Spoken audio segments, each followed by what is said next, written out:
Bring in Keith Turi, FEMA Assistant Administrator for Recovery. Thank you so much for joining us tonight on what we know is very precious time. And we can also imagine that your work is so difficult and emotionally taxing. What are the most alarming things that you've seen during this tornado disaster? Well, first and foremost, I think you just have to start with the loss of life. Obviously, in every disaster scenario, the goal of all levels of government is to try to prevent loss of life. And unfortunately, there was a significant loss of life in this disaster. We at FEMA and all of our partners, our hearts go out to those that are suffering a loss. And our FEMA administrator was on the ground today to reinsure our commitment to be with the people of Kentucky in the days and months ahead as they move towards their recovery. And the governor of Kentucky said today that there are hundreds of families still being sheltered in state park facilities.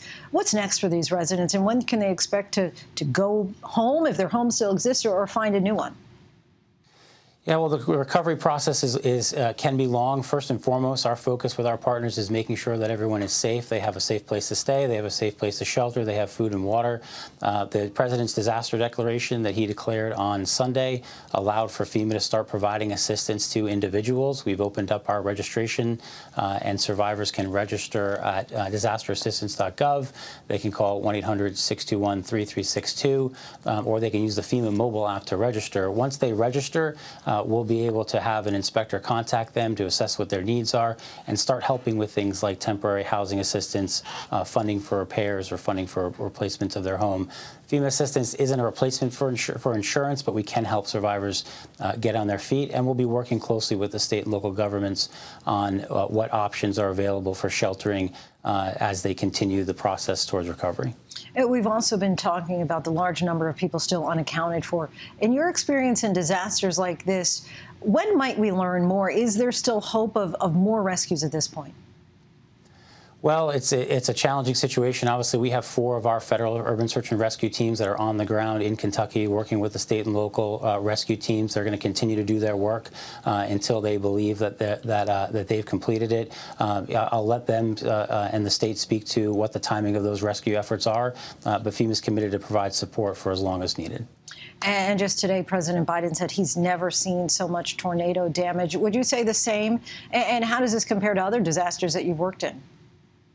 Yeah, there are obviously, we've unfortunately had some significant tornadoes in our history. You look at Joplin, Missouri, the Alabama tornadoes that impacted Tuscaloosa, but this one is right up there in terms of the level of devastation.